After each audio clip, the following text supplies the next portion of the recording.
আমার যুবক জওয়ান তরুণ বন্ধুরা সোনামানিকেরা আমার এই যে 31st নাইট বলে আর পয়লা জানুয়ারি বলে এগুলো পালন করা একদম হারাম। এগুলো একদম হারাম। পয়লা জানুয়ারি 31st নাইট আপনাকে আহ্বান জানায় ভোগ করা, ভোগ করো, এসো তোমরা ভোগ করো।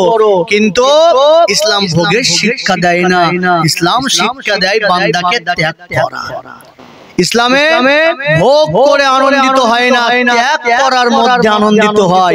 এই ত্যাগের মধ্যে যে কি আনন্দ, ত্যাগের মধ্যে যে আল্লাহ পাক যে কি খুশি দিয়েছে, এ আধ্যাত্মিক খুশি, আধ্যাত্মিক আনন্দ, এগুলো সবাই বোঝে না গো বাবা, এগুলো সবাই বোঝে না। এই আনন্দ কি?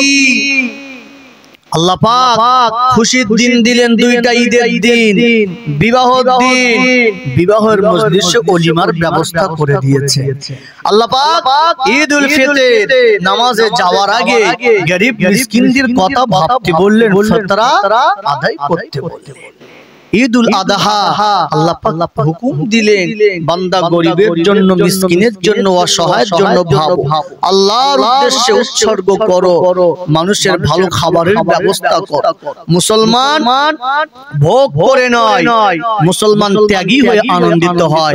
মনে রাখবেন, এগুলো ইংরেজদের কালচার, বেদিনদের কালচার, ইহুদিদের কালচার, খ্রিস্টানদের কালচার। আল্লাহর নবী বলেন, মান তাশাব্বাহা বিকাউমিন ফাহুয়া মিনহু।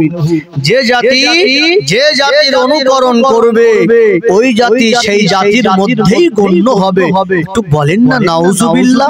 আল্লাহ পাক আমার যুবক জওয়ান ভাইদেরকে হেফাজত করেন, বলেন আমিন।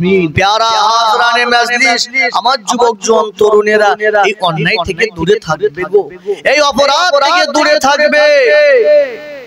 31st নাইট এগুলো একজন ইহুদিদের কালচার হয়।